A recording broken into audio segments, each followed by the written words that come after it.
Ayan, it's been a while mga mare and I hope everyone is good. Ayan, dahil nga po ay may bagyo tayong kinakaharap ngayon. So, dahil maulan ang ating panahon mga mare at taglamig na naman, tayo ay magluluto ng all-time favorite ng lahat. Ayan, magluluto tayo ng sopas. Ayan mga mare at preheat ko na yung ating pan. Maglalagay tayo dyan mga mare ng margarine. Ayan, margarine po yung ating gagamitin mga mare na panluto, panggisa ng ating mga sibuyas at bawang dahil magdadagdag po ito ng lasa at linamnam sa ating sopas na lulutuhin. Ayan, sinaid ko na po yan mga mare at isang maliit na lagayan ng star margarine po yung aking inilagay. Intayin lamang po natin yan mga mare na mag-melt. Tsaka po natin ilalagay o isasaute yung ating sibuyas at ang ating bawang. Pagpasensyahan nyo na nga po pala mga mare yung ating boses ngayon sapagkat tayo ay sinisipon mga mare. Kaya ayan medyo hindi po maganda yung ating voice over ngayon. Pero okay lang po yan dahil wala po makakapigil sa atin. So ayan mga mare, nagmelt na nga po yung ating margarine na inilagay. Kaya naman isasatay naman po natin ngayon yung ating sibuyas. Intayin lamang po natin yan mga mare na maging transparent po yung kanyang texture. Saka naman natin ilagay yung ating bawang.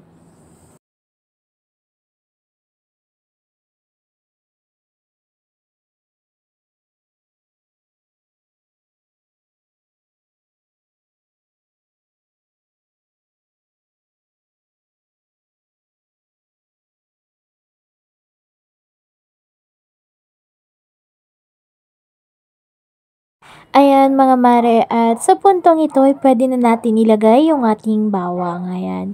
Isatay lamang natin ito mga mare hanggang sa lumabas yung aroma ng ating bawang na inilagay. Pagpasensyahan nyo na po pala mga mare kung sobrang ingay po ng ating background ngayon sapagkat tanghali ko po ito inedit. Kaya naman may mga maririnig po talaga kayong mga noise sa ating background. Ayan. Pero okay lang po yan mga mare kasi ang importante naman po dito ay yung ating video which is yung ating niluluto. Ayan. Bonus na lamang po yung ating pag-voice over mga mare para naman sa ganun ay magkaroon ng parang mas interactive and engaging yung ating mga video. Ayan. Sa puntong ito mga mare, okay na po yan. Lumabas na po yung aroma ng ating sibuyas at bawang.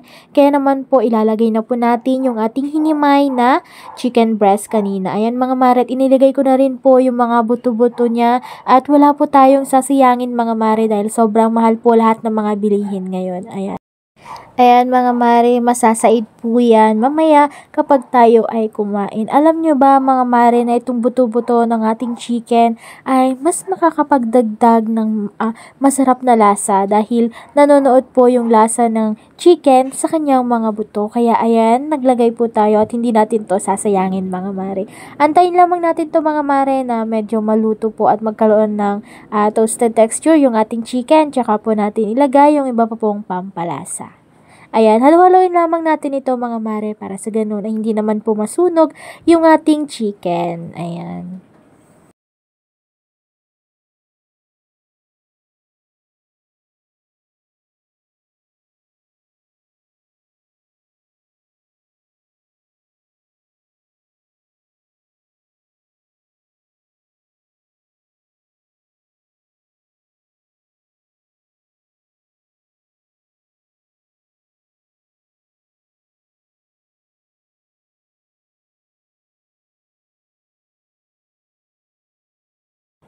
Ayan, sa puntong ito mga mare, naglalagay tayo dito ng ground black pepper. Nakadepende na po yan sa inyo mga mare kung gaano po kadami ang inyong ilalagay. Pero sa akin po mga mare, mas madami po ay mas masarap. Ayan. Naglagay na rin po pala ako dyan ng fish sauce mga mare. At ayan po, nakadepende po yung tansya nito mga mare sa panlasa nyo po. Dahil iba-iba naman po tayo ng panlasa. Ayan. So sa akin po mga mare ay 3 hanggang 4 na kutsara po yung aking inilagay na patis. At saka natin ito halo-haluin mga mare para sa ganun ay kumalat po yung lasa ng ating patis at yung paminta na ating inilagay. Tatakpan lamang po natin yan mga mare para sa ganun ay mag-simmer pa po ng kakakaunti ito. Tsaka po natin ito haluin ulit at tsaka naman po tayo maglagay ng mga iba pa pong ingredients na kakailanganin natin. Ayan. Sa puntong ito mga mare ay okay na po ito, kaya naman ilalagay na po natin yung ating mga gulay.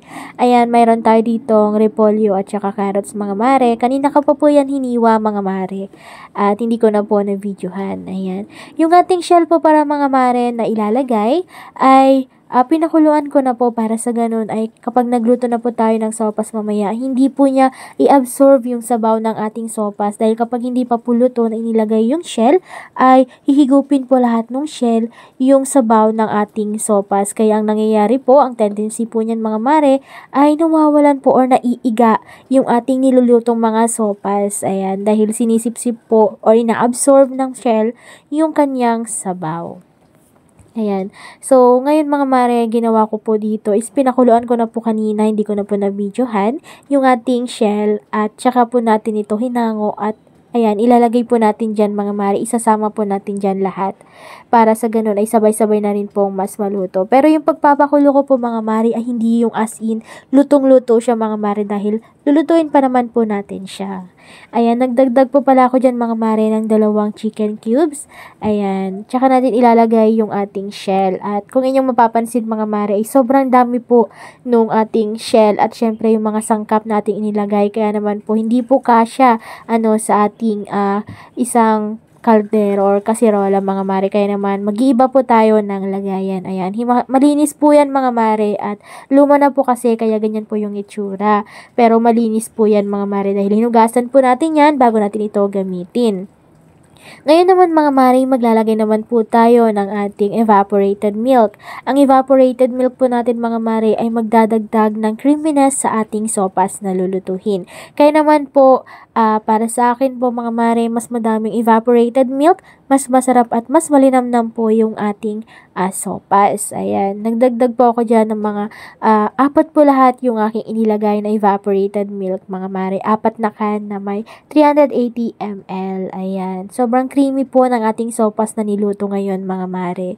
Kaya naman, anong pang inaantay nyo mga mare dahil taglamig at tag-ulan ngayon, magluto na rin po kayo sa inyong mga tahanan. At kung gusto nyo pong sundan yung ating recipe ng pagluluto ng sopas, ay gawin nyo na po mga mare at iserve with love sa inyong pamilya. Ayan.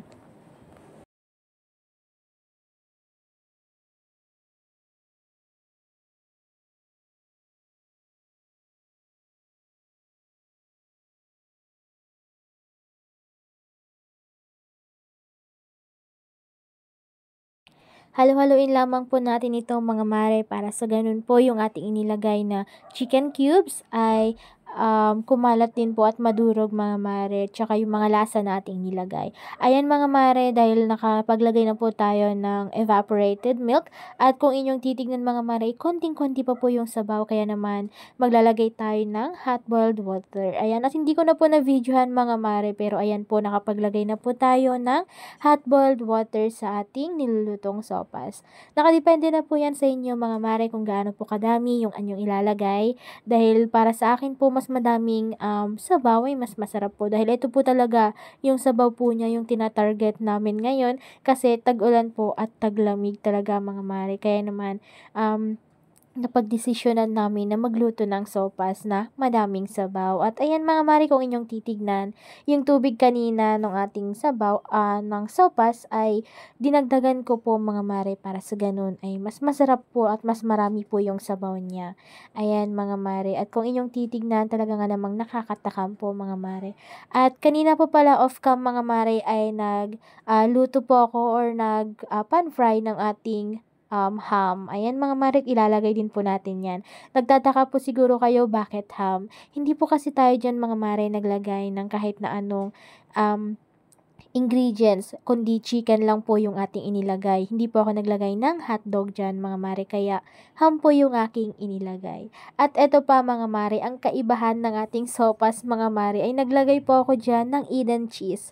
Yung pinakamaliit na Eden cheese po yung ating inilagay mga mare. At alam nyo ba mga mare, sa inilagay po nating Eden cheese, mas naging creamy po yung lasa ng sabaw ng ating sopas. Hindi dahil lang sa ating inilagay na evaporated milk, mas nadagdagan pa po yung pagka-creaminess niya dahil po sa ating inilagay na Eden cheese mga mare. Subukan nyo po ito mga mare, maglagay ng Eden cheese sa inyong nilulutong sopas, at hindi po yung iba po siguro sa inyo ay iisipin na parang hindi kaaya-aya yung lasa, pero nagkakamali po kayo mga mare, dahil yung lasa po niya ay masarap dahil maalat din po yung Eden cheese. Ayan mga mare, at tapos na po tayo magluto. Ayan, kung inyong titignan, sobrang sarap po mga mare ng ating lutong sopas. Ayan, kakunti lang po yung mga inilagay nating ingredients, pero sobrang bawing-bawi naman po mga mare sa lasa dahil napaka-creamy, napakalinamnam, at talaga namang nakakatakam mga mare yung ating nilutong sopas. Kaya ano pang inaantay nyo mga mare? Kung kayo may time sa inyong bahay, itry nyo na rin po ito. At hanggang dito na lang mga mare, hanggang sa muli, paalam!